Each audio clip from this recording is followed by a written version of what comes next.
Elle n'est même pas sur la liste, dit mon père en souriant. Ce n'était pas un rire chaleureux, mais un rire sec, net, désinvolte, comme le claquement d'un ruban qu'on coupe pour quelqu'un d'autre. Je me tenais à quelques pas de l'entrée du banquet du club des officiers de la marine, une main sur ma carte d'identité, l'autre serrant la poignée de mon sac d'uniforme. De l'autre côté du vestibule en marbre, je voyais mon frère Éric, dans son plus bel uniforme blanc, au centre de toutes les attentions. Et moi, je restais là, à côté d'un agent de sécurité qui confirmait. « Je suis désolé madame, votre nom ne figure pas sur la liste des invités. » Ce n'était pas une erreur. Ce n'était pas un oubli ni une faute de frappe. C'était intentionnel. La disposition des places avait été organisée par ma mère. La liste des invités avait été vérifiée 2 fois par mon père, le capitaine Thomas Carter, récemment retraité. Et ce soir, cette grande célébration, qui coïncidait avec la promotion de mon frère, se voulait un hommage à l'héritage militaire de la famille Carter. Et pourtant, je n'y avais pas ma place. Je n'ai rien dit. Pas à l'officier qui tenait sa tablette, pas à mon père, qui avait entendu mais semblait captivé par le punch, pas à ma mère, qui m'avait lancé un regard rapide avant de détourner les yeux, comme si j'étais un problème dont quelqu'un d'autre devait s'occuper. Éric, lui, avait tout vu. Évidemment, il voyait toujours tout. Il m'a souri, sans méchanceté, sans moquerie, juste ce sourire suffisant qu'on adresse à un perdant qu'on n'a jamais cru capable de gagner. Puis il s'est tourné vers sa femme et a murmuré quelque chose. Je n'ai pas entendu, mais son rire a flotté jusqu'à moi. Je restais là, dans mon trench beige, mes vêtements civils en dessous. Je ne voulais pas enfiler mon uniforme. Je comptais me changer discrètement, faire une entrée élégante. Mais la grâce ne fonctionne que là où les gens la remarquent. Ici, j'étais invisible, par choix. Derrière eux, la salle brillait sous ses nappes blanches et ses bannières bleu marine. Un diaporama de photos de famille défilait sur l'écran. J'y ai aperçu Éric, à l'académie, fièrement aux côtés de notre père. Je connaissais cette photo, j'y apparaissais en arrière-plan, flou, applaudissant. La salle éclatait de rire. On évoquait sans doute un souvenir de papa à bord de l'USS Theodore Roosevelt ou la récente mention d'Éric pour avoir dirigé un exercice au large de la Corne de l'Afrique. Un héritage naval, comme il disait. Les Carter, perpétués par Éric le navigateur. Je me tournai vers le jeune officier. Son visage exprimait un regret silencieux, conscient que je n'avais pas ma place ici, mais impuissant. « Madame, je dois le signaler. » Je ne pouvais rien y changer. Il faisait simplement son travail. Moi aussi. J'ai hoché la tête, reculé et marché sur le côté du bâtiment, hors de vue. J'aurais pu appeler quelqu'un, j'avais des contacts. Mais ce dont j'avais besoin n'était pas une autorisation, c'était de la clarté. Ce n'était pas un simple malentendu, mais un souvenir qui revenait sans cesse. Ça avait toujours été ainsi. Des photos de famille où j'étais effacé, littéralement et symboliquement, des dîners de fête où Éric occupait la place d'honneur, même avant d'être commissionné, et des histoires de service qui finissaient toujours par « ton frère est le vrai soldat ». Mon père ne m'avait jamais crié dessus, jamais frappé.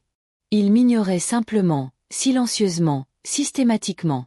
Une fois, il avait confié à un ami de la marine, sans savoir que j'étais derrière la porte, « Elle n'est pas comme Éric. Elle est intelligente, mais pas faite pour le combat. Elle est plus administrative. » C'était l'année où j'étais devenu lieutenant-commandant. Ce soir, c'était son moment. Une carrière complète dans la marine, 35 ans, 4 déploiements, commandant de 3 navires, assez de médailles pour remplir un mur. Il méritait cette célébration. Mais il ne méritait pas de réécrire l'histoire en effaçant une partie parce que j'avais servi discrètement, constamment, dans des sites secrets, dans des ports étrangers, dans des salles de guerre, lors d'appels silencieux à minuit pour éviter un autre décompte de corps. Il n'avait jamais demandé, jamais voulu savoir ce que je faisais réellement. J'avais cessé d'en parler. Offrir sa vérité à ceux qui ont déjà décidé de l'ignorer n'est qu'une autre forme d'humiliation. Je me dirigeais vers l'entrée arrière, les mains fermes, mon sac d'uniforme balançant à mon côté, mon uniforme blanc plié à l'intérieur comme une déclaration prête à éclater. Elle n'est même pas sur la liste. Il prononçait ces mots comme si j'étais une étrangère, tentant de s'inviter à un mariage. Mais lorsque je pénétrai dans la salle en uniforme de cérémonie, mes 3 étoiles brillant sur chaque épaule, je savais ce qui allait se passer. Il ne se lèverait pas pour moi, mais pour ce que je représentais, et cela suffirait. Nous avons grandi à Coronado, en Californie, où la vie militaire n'était pas seulement normale, elle était sacrée. Notre rue avait plus de drapeaux que de boîtes aux lettres. Nos voisins étaient des marins, des pilotes, des ingénieurs. Chaque week-end, le clairon résonnait depuis la base navale de l'autre côté de l'eau, et le 4 juillet, toute la ville semblait se tenir au garde à vous. Mon père, le capitaine Thomas Carter, était un nom reconnu. Pas parce qu'il cherchait l'attention, contraire à tout ce qu'il défendait, mais parce qu'il commandait avec une discipline à l'ancienne, mêlant savoir-faire et poigne de fer. Même hors service, il se tenait comme un homme qui avait un rôle important, quelqu'un à qui rendre compte. Eric était né dans l'histoire que notre père voulait raconter. Brillant, audacieux, athlétique, il remportait tous les trophées, et chaque professeur voyait en lui un potentiel de leader. Il savait saluer avant même d'en connaître les règles. Moi, j'étais l'autre. Je ne causais pas de problème. Je ne demandais rien. Je restais silencieuse. Les livres m'apportaient plus que les gens, et les schémas avaient plus de sens que les louanges. J'aimais les puzzles, les codes, tout ce que je pouvais étudier seule et résoudre en silence. Quand Eric fut accepté à l'Académie navale, notre jardin se transforma en terrain de parade. Mon père fit griller des steaks énormes, des vétérans et de jeunes officiers remplissaient la pelouse. Tout le monde portait un toast au prochain Carter qui prendrait le commandement. Ma mère sortit un gâteau rectangulaire où il était écrit « Futur amiral ». Je me souviens encore du regard de mon père, rayonnant à côté d'Eric, son bras posé sur ses épaules comme s'ils avaient déjà gagné une guerre ensemble. Et moi, je me contentais de distribuer des serviettes. Personne ne s'est soucié de ce sur quoi je travaillais. Personne n'a remarqué que, 3 jours plus tôt, j'avais remporté une compétition nationale de cyberdéfense organisée par la DARPA. Quand j'en ai parlé au dîner, mon père a marqué une pause, hoché la tête et dit « C'est bien, bête, mais ce n'est pas une commission ». Il n'était pas cruel, simplement calibré. Il comprenait le grade, le devoir, la bravoure. Ce qu'il ne comprenait pas, ou ne voulait pas comprendre, c'était le renseignement, la stratégie, cette partie silencieuse de la guerre qui ne passait ni par un casque ni par un pont d'envol. Pour lui, j'étais une figurante, un soutien dans le film de l'héritage militaire de la famille Carter. Alors, quand j'ai postulé à l'Académie navale, je ne l'ai dit à personne, pas par rébellion. Je voulais juste éviter son regard en cas d'échec. Quand la lettre est arrivée, je l'ai tenue une bonne heure avant de l'ouvrir. Mes paumes avaient tellement transpiré qu'elles avaient laissé une auréole humide sur l'enveloppe.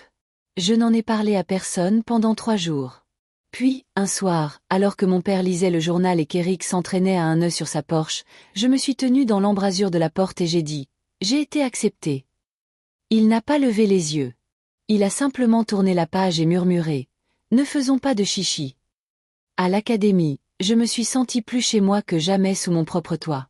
Tout avait une structure, un ordre, une fierté silencieuse. Personne ne se souciait de mon silence. Ce qui comptait, c'était ma rapidité d'apprentissage et la qualité de mes performances.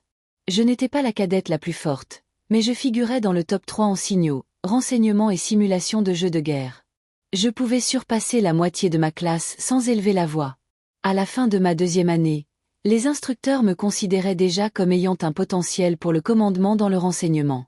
De retour à la maison, rien de tout cela n'apparaissait dans la lettre de Noël. Cette année-là, la mise à jour disait Eric continue d'exceller dans les opérations navales. Beth travaille toujours dur. Travaille toujours dur. J'avais été nommé commandant de mon unité, et mon propre père avait résumé cela à « travailler dur ». Il y a une solitude qui ne vient pas du fait d'être seul, mais d'être entouré de gens qui ne voient que le contour de vous. Ma famille voyait une ombre. Eric est devenu officier de guerre de surface. Mon père assista à sa cérémonie d'épinglage, chaussures cirées, appareil photo à la main, prononçant un discours. Ils pleurèrent tous les deux. Le commandant de la base leur offrit un toast privé. Quand j'ai reçu ma première commission comme officier de renseignement, la seule carte que je reçus de mon père disait 5 mots. Fier de toi. Reste en sécurité. Papa. J'ai gardé cette carte pendant des années. Non pas pour sa valeur, mais parce que c'était le compliment le plus direct que j'ai jamais reçu de lui. Il aurait été facile de devenir amer, mais je ne l'ai pas fait. Je suis devenu stratégique. J'ai cessé d'attendre la reconnaissance, d'essayer de le rendre fier. Je me suis concentré sur mon travail, car mon travail ne mentait pas. Mon travail me voyait, me mesurait, me promouvait. J'ai appris à rester invisible, jusqu'au moment de me lever. Et ce soir, ce serait ce moment. Ils pensent que je fais de la paperasse. C'est la blague récurrente dans ma famille.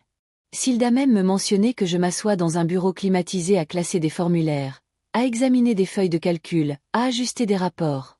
Il préférait croire que je m'asseyais derrière un bureau à classer des formulaires, que je faisais partie des officiers qui accomplissent de vraies choses. La vérité, elle, ne s'invite pas dans une conversation de dîner de fête.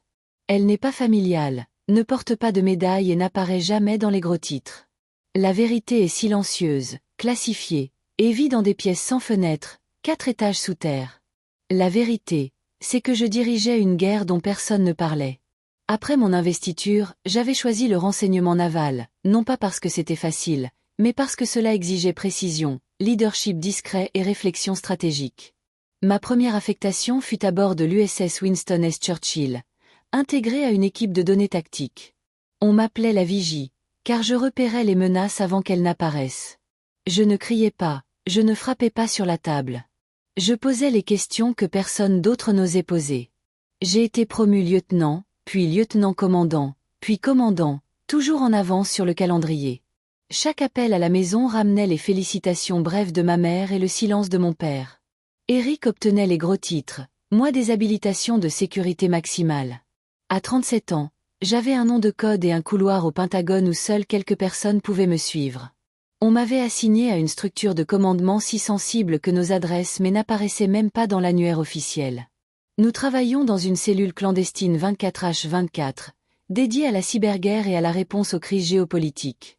Nous n'étions pas un groupe de réflexion, mais l'action réelle, mondiale, mortelle, sérieuse. Notre mission ? Arrêter la prochaine guerre avant qu'elle ne commence, sans que personne ne sache que nous l'avions fait. Une nuit en 2020, j'ai travaillé un quart de 37 heures, suivant des paquets de données transitant par un relais satellite baltique. C'était subtil, quelques millisecondes de retard dans les corrections GPS. Personne d'autre ne l'avait remarqué, mais ces retards cachaient une tentative d'usurpation de signal par un État, qui, si elle avait réussi, aurait détourné un groupe de destroyers dans un champ de mines. Le destroyer ciblé ?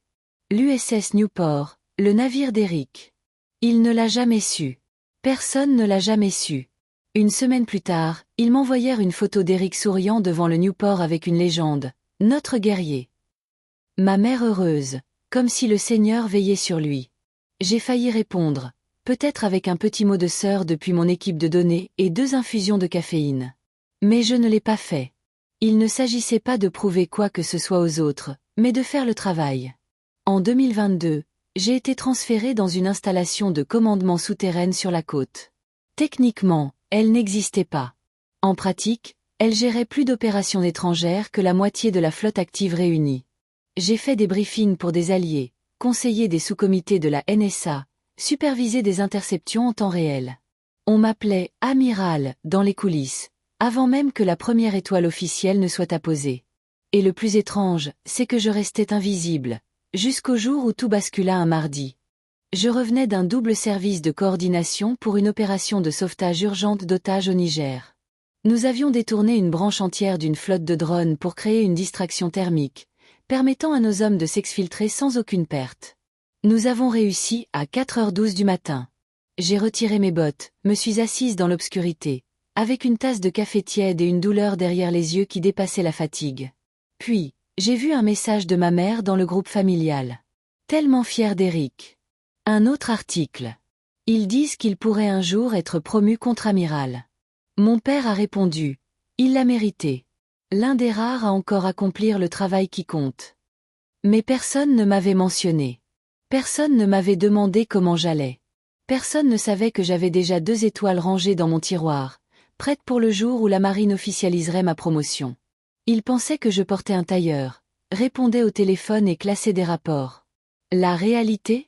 Je gérais le silence, le risque, les tempêtes géopolitiques avant qu'elles ne fassent la une. Je m'étais résigné à l'idée que personne ne se lèverait jamais pour moi, car si cela arrivait, cela voudrait dire que j'avais échoué à garder le secret. Pourtant, il y avait quelque chose qui me liait à la réalité.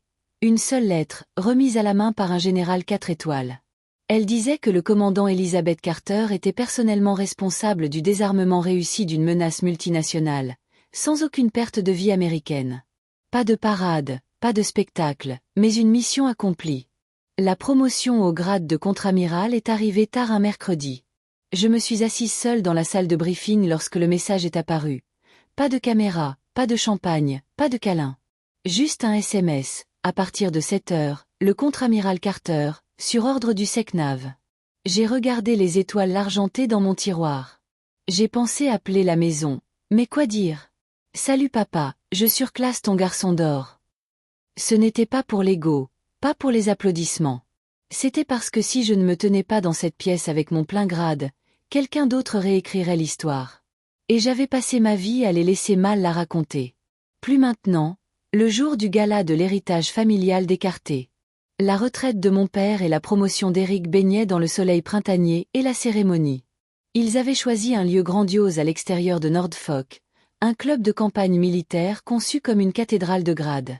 Des marches en marbre, des boiseries en acajou, des drapeaux flanquant chaque porte. Les uniformes n'étaient pas simplement portés, ils étaient vénérés. Sur invitation seulement, strictement militaire. L'ironie. J'étais la seule Carter en service actif à ne pas être sur la liste. Je suis arrivée 15 minutes en avance, habillée en civil. Un trench beige sur un pantalon et un chemisier noir. Rien qui attire l'attention, pas encore. Je me suis approchée de la porte principale, et présenté ma carte d'identité. Le jeune officier marinier, poli, trop poli, a scanné la liste encore et encore. Ses sourcils se sont froncés, sa bouche s'est pincée. Madame, je suis désolée. Vous n'êtes pas inscrite sur la réservation de la famille Carter. Les invités confirmés, le capitaine Thomas Carter, Madame Angela Carter, le commandant Eric Carter et sa famille. C'est tout. Il a retourné la tablette comme pour montrer une preuve. Je le savais déjà. Je l'ai remercié et me suis écartée, le cœur battant derrière un calme maîtrisé. L'air sentait l'herbe fraîchement coupée et le cirage de cuir. Des officiers et leurs familles défilaient, rubans brillants, chaussures cirées, rires éclatants. Et puis je les ai vus, le père noir s'est arrêté. Eric est sorti le premier, grand, beau, le teint hâlé de sa dernière affectation, portant son uniforme de soirée comme une star de cinéma. Ma mère le suivait, ses mains papillonnant autour de ses perles, et mon père, le menton levé, poitrine fièrement en avant. Même à la retraite, mon père marchait toujours comme s'il inspectait une flotte. Ils m'ont vu et se sont arrêtés. Eric s'est penché vers sa femme, souriant, probablement pensant à un malentendu. Elle aurait dû épouser un vrai officier, ai-je entendu. Le garde l'a entendu aussi. Mon père? Il ne m'a même pas regardé. Il a juste posé sa main sur l'épaule d'Eric et l'a dirigé vers l'entrée, comme si je n'avais jamais existé. Étrangement, ce moment ne m'a pas blessé. Il ne piquait pas, ne brûlait pas. Il ne me surprenait même pas, car j'avais déjà vécu ça. Devant des dîners de famille, des cercles professionnels, des étapes importantes de la vie, observant le récit se refermer autour d'Eric comme un uniforme bien ajusté. Mais quelque chose a changé ce jour-là. Le silence autour de moi, prudent, poli, suffocant, s'est fissuré. Quelque chose en moi s'est levé. Pas cette fois. Je me suis retournée et ai marché calmement vers le parking, dépassant le voiturier, déverrouillant ma voiture de fonction, ouvrant le coffre. À l'intérieur, un sac contenant mon uniforme soigneusement plié, étiqueté à mon nom, contre-amiral Elizabeth Carter. Je l'ai sorti à deux mains, posé sur le siège arrière, lissant les plis. Pas de tremblement, pas de colère, juste de la concentration. À l'intérieur, le diaporama familial se préparait. Eric en tenue de combat, mon père sur le pont, bras croisés, le vent dans le dos. Pas de photo de moi. Pas de preuve de ma carrière de 22 ans. Cela me convenait. Ce que j'allais leur montrer ne pouvait pas tenir sur un écran. Il fallait se tenir debout. Je me suis changée dans la voiture, délibérément, comme un rituel. Mon uniforme blanc impeccable, chaque bouton fermé, chaque insigne épinglé avec précision. Les étoiles argentées sur mes épaules brillaient au garde à vous. Contre-amiral. Commandé. Mérité. J'ai regardé dans le rétroviseur. Une femme vive, calme, déterminée me regardait. J'avais déjà vu ce visage lors de briefings classifiés avant des déploiements, mais cette fois, c'était personnel. Je suis sorti à nouveau dans la lumière du soleil. L'officier marinier à la porte m'a remarqué avant même que j'arrive. Ses yeux se sont légèrement agrandis. Il s'est redressé. « Madame, je ne savais pas. Vous n'étiez pas censée. » Ai-je dit doucement. J'ai présenté ma carte d'identité. Il l'a scannée. Vert. Accès complet pour officier général. Aucune question. Derrière lui, les discours commençaient, le public s'installait, le microphone résonnait. Le temps passait, mais je restais calme. Je ne me pressais pas, ne retouchais pas mes cheveux, ne redressais pas mon revers. J'avançais, franchissant le poste de sécurité, descendant le large couloir bordé de plaques de service et de portraits d'hommes décorés. À chaque pas, le poids du silence se dissolvait. Non pas parce qu'on me laissait entrer, mais parce que j'avais cessé d'attendre la permission. Le couloir menant à la salle d'attente était vide, recouvert d'un épais tapis, les murs lambrissés ornés de citations et de peintures à l'huile d'homme en uniforme doré. La plupart étaient morts depuis longtemps, tous semblant parfaitement à leur place. J'ai pensé aux rares femmes qui avaient parcouru ce même couloir portant 3 étoiles, moins que ce que je pouvais compter sur une seule main. Peut-être que c'est pour cela que je marchais lentement, non par nervosité, mais par respect pour toutes les batailles qui m'avaient mené ici. Certaines contre des adversaires étrangers, d'autres plus proches de chez moi. Le salon derrière la scène principale était calme, froid. Une porte latérale, marquée « Personnel autorisé seulement », était entr'ouverte.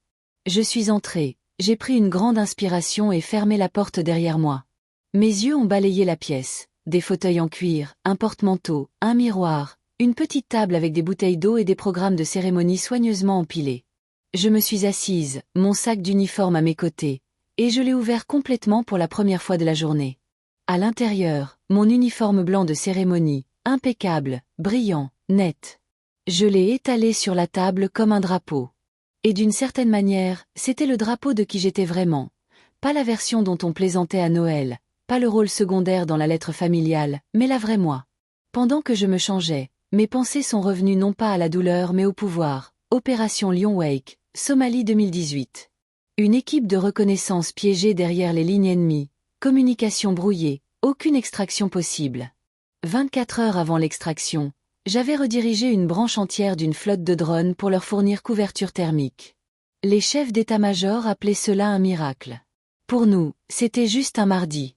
J'ai épinglé la première étoile sur mon épaulette gauche. Clic Opération Albir, mer de Chine méridionale 2020. Un cargo non marqué transportant des matières radioactives repérées par notre équipe. En 12 heures, j'avais coordonné une interception conjointe, neutralisant la menace et évitant un incident maritime majeur. Eric n'en savait rien. Personne dans ma famille non plus. Ils étaient trop occupés à rédiger leur lettre familiale louant sa promotion au grade de commandant. Clic. La deuxième étoile sur ma droite. Opération Solstice Drift. Classifiée. J'avais empêché quelque chose de terrible, et personne ne l'avait su. Clic. La troisième et dernière étoile. Alignée parfaitement. Non pas comme une décoration mais comme une preuve. Je me suis regardé dans le miroir. La femme qui me regardait n'était pas en colère, pas froide, mais calme et complète. Je n'avais pas porté cet uniforme en public depuis ma promotion secrète. La marine avait gardé la cérémonie privée, sans caméra ni dossier public, juste le drapeau, un petit groupe et la voix ferme de l'amiral. Personne dans ma famille n'avait assisté. Ils ne savaient même pas que c'était arrivé. J'ai ajusté ma casquette blanche juste au-dessus de mon front, me suis assise un instant et me suis souvenu de Noël il y a 2 ans. Eric était arrivé en retard, toujours en uniforme, et papa avait porté un toast au « guerrier de la famille Carter ». Tout le monde avait applaudi, sauf moi. Je venais de rentrer d'un briefing de renseignement d'urgence. Je n'avais pas dormi depuis 36 heures. Mon uniforme de cérémonie était resté dans la voiture, car je ne voulais pas voler la vedette à mon frère.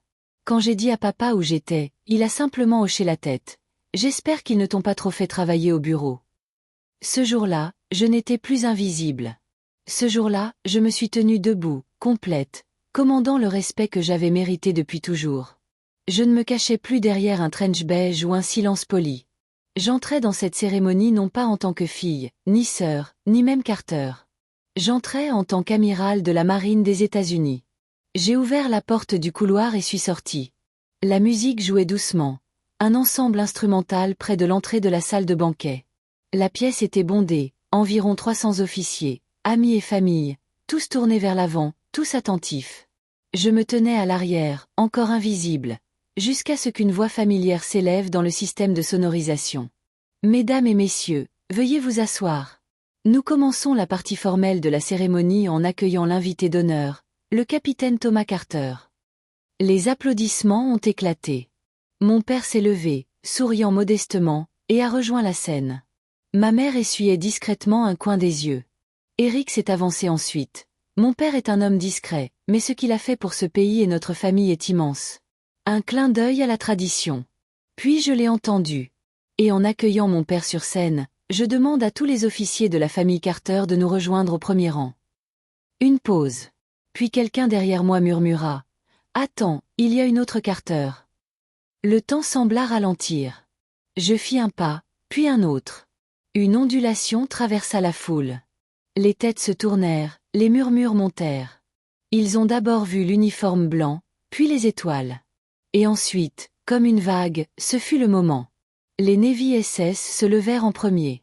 Ceux qui savaient, ceux qui avaient lu les briefings, qui connaissaient mon indicatif dans les registres classifiés, crièrent.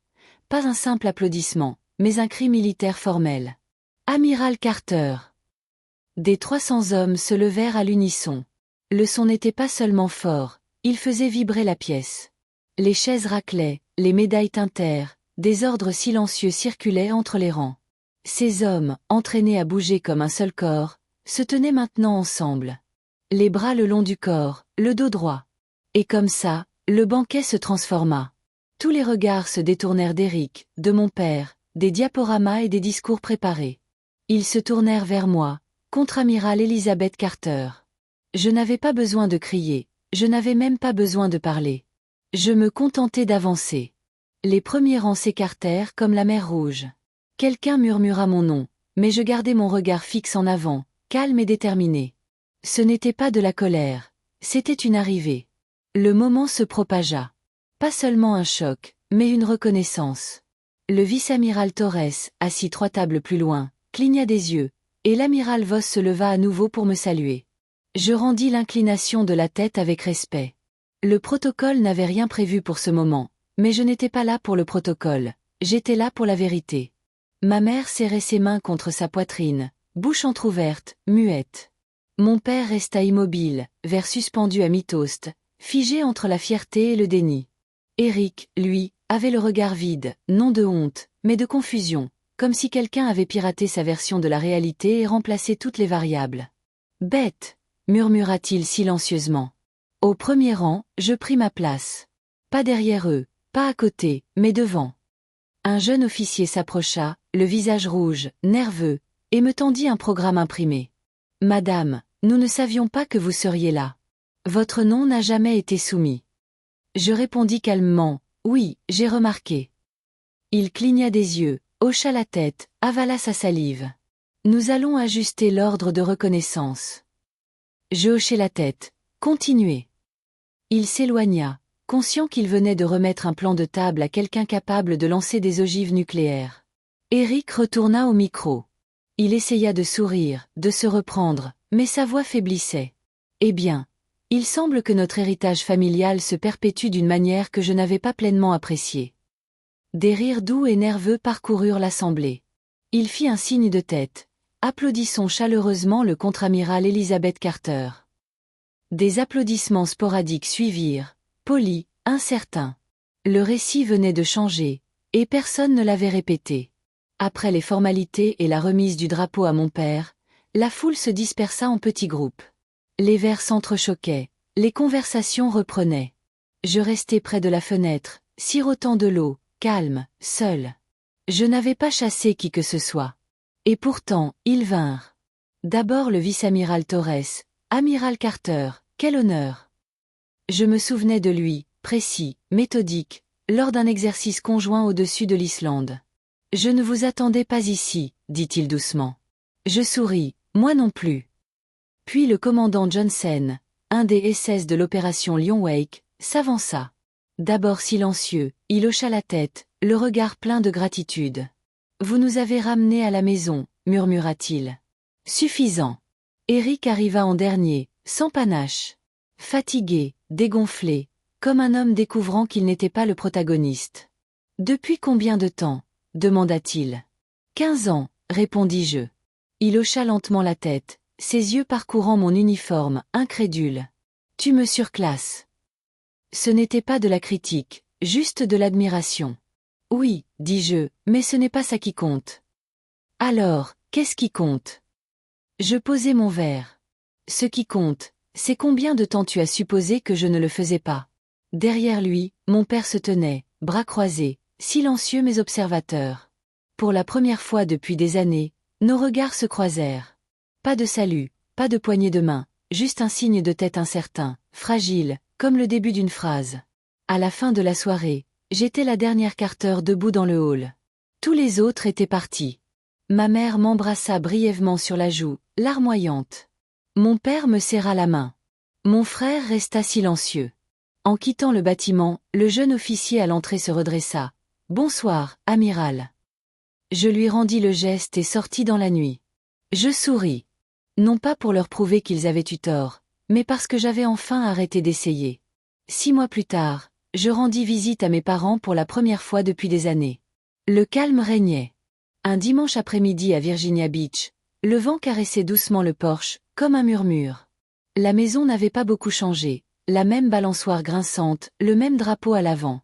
Mais à l'intérieur, quelque chose était différent. Je suis entré dans le salon et mes yeux se sont posés sur la vitrine familiale récemment installée, une façade en verre sur bois de cerisier sombre. Mon père se tenait à côté, polissant le verre.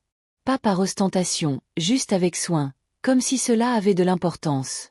À l'intérieur, les rangées de médailles racontaient l'histoire d'écarté. Vietnam, la médaille de commémoration de la marine d'Eric, un drapeau plié de l'enterrement de mon grand-père. Et au centre, à hauteur des yeux, ma médaille de service distinguée brillait. À côté, une photo dont je n'avais pas connaissance, moi sur scène en uniforme blanc, serrant la main du vice-amiral Torres. 3 étoiles sur chaque épaule, et une plaque gravée, Contre-amiral Elizabeth Carter, US Navy Intelligence Command.